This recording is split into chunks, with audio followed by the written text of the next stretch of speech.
Dunia Jujutsu sedang berada di titik yang sangat menarik. Kemunculan kembali Yuji Itadori di waktu yang nyaris bersamaan dengan rilis chapter terbaru Jujutsu Kaisen Modulo membuka peluang besar akan terjadinya salah satu duel paling brutal dan menentukan, Yuji melawan Dabura. Arah pertarungan ini sebenarnya sudah bisa mulai dibaca sejak awal, tetapi justru disitulah letak ketegangannya. Semua mata kini tertuju pada satu pertanyaan besar, jika dua makhluk di puncak rantai kekuatan ini benar-benar saling berhadapan, siapa yang akan bertahan sampai akhir? Inilah momen yang tepat untuk membedah semuanya secara rasional dan objektif. Bukan teori, bukan spekulasi liar, melainkan analisis murni berbasis power scaling. Setiap aspek akan dikupas, kekuatan fisik, teknik, pengalaman tempur, potensi tersembunyi, hingga skenario pertarungan yang paling masuk akal jika duel itu terjadi. Tidak ada pihak yang diunggulkan tanpa alasan. Di sini, Yuji dan Dabura ditempatkan di atas meja yang sama, dan hanya satu yang akan keluar sebagai yang terkuat. Let's go kita bahas lebih dalam.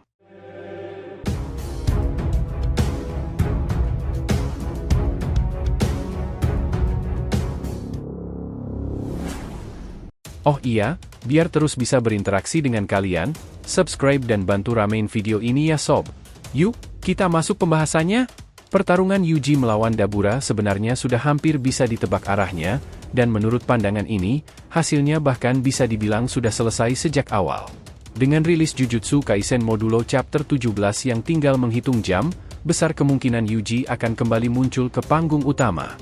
Sebelum momen itu terjadi, inilah saat yang pas untuk membedah duel ini secara serius lewat analisis kekuatan paling lengkap yang belum pernah dibahas sebelumnya, fokus penuh hanya pada Yuji dan Dabura. Siapa yang lebih kuat? Siapa yang lebih cepat? Siapa yang punya teknik lebih unggul? Dan siapa yang pada akhirnya akan berdiri sebagai pemenang? Semua pertanyaan itu akan dijawab di sini. Prediksi ini bisa saja berubah menjadi mahakarya analisis, atau justru terlihat konyol hanya dalam satu atau dua chapter ke depan. Tapi justru disitulah serunya. Sekarang langsung masuk ke pembahasan inti. Ini bukan video teori, bukan spekulasi tentang kemungkinan. Ini murni power scaling. Semua data akan diurai, seberapa kuat Yuji saat ini, seberapa berbahaya Dabura, potensi maksimal keduanya, dan bagaimana skenario pertarungan mereka akan berlangsung jika benar-benar terjadi. Kita tahu bahwa profil kekuatan Yuji Itadori ini mengesankan bro. Singkat saja, karena sudah terlalu sering dibahas, Yuji adalah monster. Di Shinjuku, Yuji telah menguasai dua teknik utama. Cleave Dismantle, atau yang dikenal sebagai Shrini, termasuk di dalamnya teknik Furnace, Fuga Flames, meski belum sempat diperlihatkan.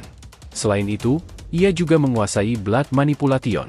Dua teknik tersebut masuk kategori 5 besar teknik terkuat sepanjang sejarah Jujutsu.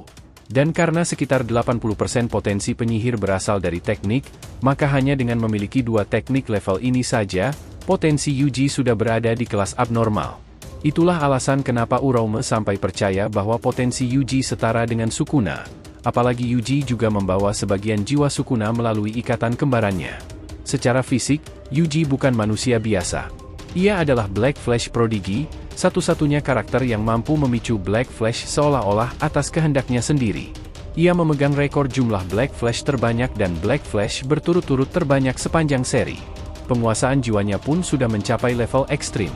Ia memahami jiwanya sendiri sepenuhnya dan mampu menyerang jiwa lawan secara langsung, sesuatu yang sangat langka bahkan di dunia Jujutsu.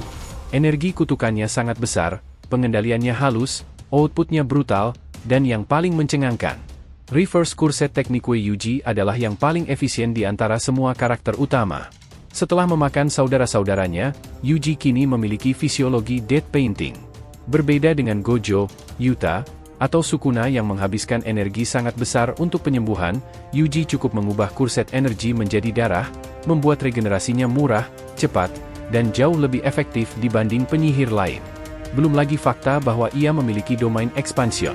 Dan semua itu terjadi saat Yuji baru berusia 15 tahun, baru menjadi penyihir selama 6 bulan.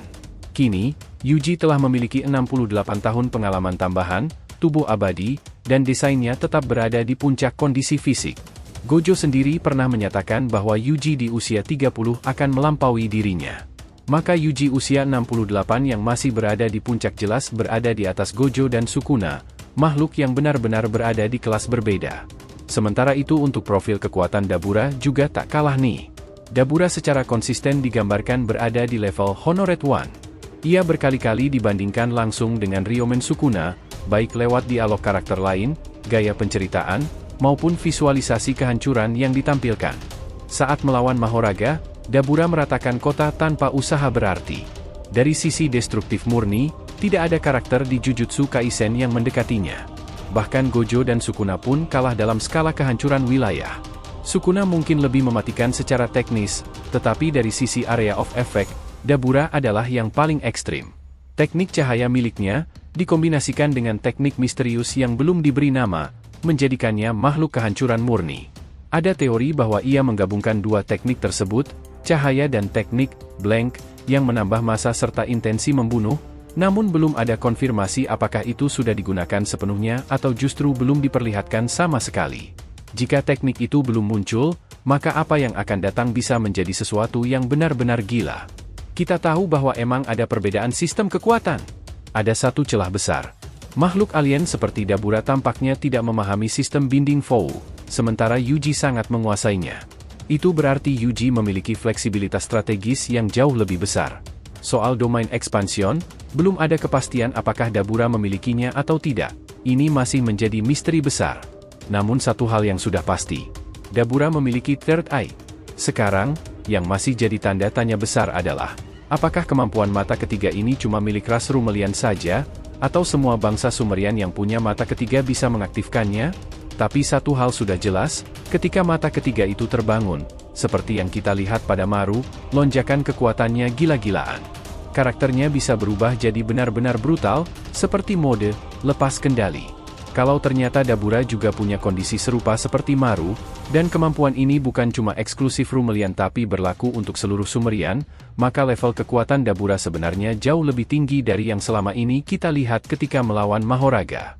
Artinya, pertarungan Dabura melawan Mahoraga selama ini belum menunjukkan potensi aslinya. Itu masih belum full power. Apalagi dari segi kecepatan, Dabura benar-benar absurd. Saat dia berpindah posisi bersama Mahoraga, bahkan puing-puing di sekitarnya tidak sempat bergerak di udara. Secepat itu dia. Dari sisi ketahanan juga sama gilanya. Mahoraga sudah menghantamnya 2 kali, dan hasilnya? Sama seperti ketika Sukuna dan Shibuya bentrok, Dabura sama sekali tidak mengalami luka. Bukan luka kecil, bukan goresan, benar-benar nihil. Sepanjang pertarungan itu, Dabura hanya seperti bermain-main, menghabisi Mahoraga berkali-kali tanpa ampun. Karakter satu ini benar-benar monster di level lain. Buas, kuat, dan pantang tumbang. Tidak berlebihan kalau Dabura kita taruh di kelas Honored One. Nah, kalau bicara soal bagaimana pertarungan Dabura melawan Yuji akan berjalan, menurutku awalnya bakal cukup seimbang. Tapi seiring berjalannya waktu, Yuji Itadori kemungkinan besar mulai unggul. Kenapa? Karena besar kemungkinan Dabura belum pernah menghadapi lawan setara Honored One sebelumnya. Di planet asalnya, bisa jadi Dabura adalah satu-satunya makhluk dengan kekuatan seperti itu. Memang ini masih spekulasi, tapi kalau itu benar, maka pengalaman tempur Yuji menghadapi Ryomen Sukuna dalam duel hidup mati jelas jadi keuntungan besar. Dari segi variasi teknik, situasinya cukup menarik. Dabura memiliki 2 teknik kutukan. Yuji juga punya 2, Cleave, Dismantle dan Manipulasi Darah. Kalau selama ini Dabura sudah mengombinasikan teknik-tekniknya dengan matang, maka fleksibilitas mereka bisa dibilang seimbang. Tapi jika ternyata Dabura belum memperlihatkan satu teknik rahasianya yang berkaitan dengan mass killing intent, maka keduanya benar-benar selevel dalam jumlah dan potensi teknik. Kunci pertarungan ini akan jatuh pada satu hal, domain expansion.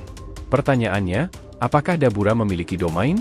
Kalau bangsa alien seperti Sumerian tidak memahami konsep domain dan teknik sederhana seperti simple domain, maka Dabura tidak akan punya cara untuk bertahan dari domain expansion milik Yuji.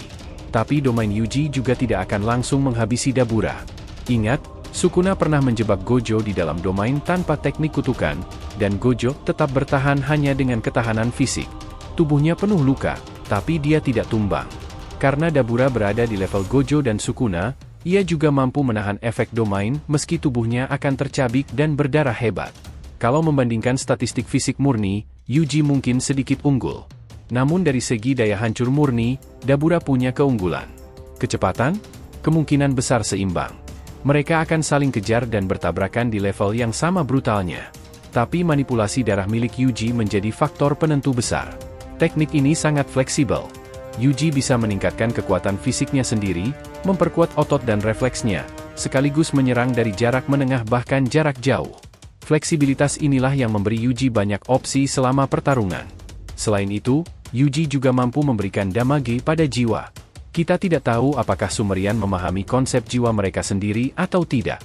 Bisa jadi mata ketiga membantu mereka dalam hal itu, bisa juga tidak. Jika mereka tidak sadar akan eksistensi jiwa mereka, maka serangan Yuji akan memberi efek yang jauh lebih mematikan. Peluang terbaik Dabura untuk menang hanyalah jika ia berhasil membangkitkan mata ketiga sepenuhnya, atau jika ia memiliki sesuatu yang setara dengan domain ekspansion, entah itu bentuk kekuatan lain yang belum pernah kita lihat. Tanpa itu, keunggulan taktis, pengalaman tempur, dan fleksibilitas Yuji membuat pertarungan ini perlahan akan berpihak pada Yuji Itadori. Kalau dilihat dari semua kemungkinan yang ada, itu sebenarnya peluang terbaik yang bisa dimiliki Dabura untuk bisa mengimbangi Itadori Yuji. Apalagi kalau mata ketiganya benar-benar bangkit dan membuatnya mengamuk tanpa kendali, jelas itu bakal jadi faktor besar dalam pertarungan ini. Tapi jujur saja, meskipun sampai sejauh itu, rasanya masih belum cukup untuk menjatuhkan Yuji, kecuali kalau Dabura punya domain expansion. Nah, kalau ternyata Dabura benar-benar menyimpan kartu truf itu, pertarungan ini otomatis naik kelas dan berubah jadi duel level monster. Menurut pandangan kekuatan, ini pasti akan jadi pertarungan berat dan sangat ketat. Tapi pada akhirnya, kemungkinan besar Yuji tetap keluar sebagai pemenang. Dari sisi power scaling, Yuji berada di level yang benar-benar berbeda. Namun arah cerita sepertinya tidak akan memberi kita penyelesaian penuh dari pertarungan itu.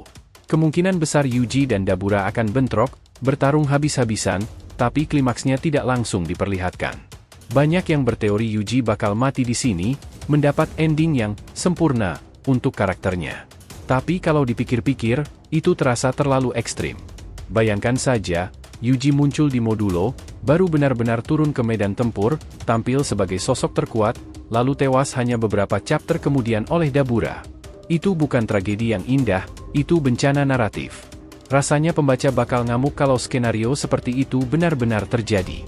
Kemungkinan besar mereka memang akan bertarung, tapi waktu cerita di Modulo terasa terlalu sempit untuk menyajikan akhir yang benar-benar tuntas.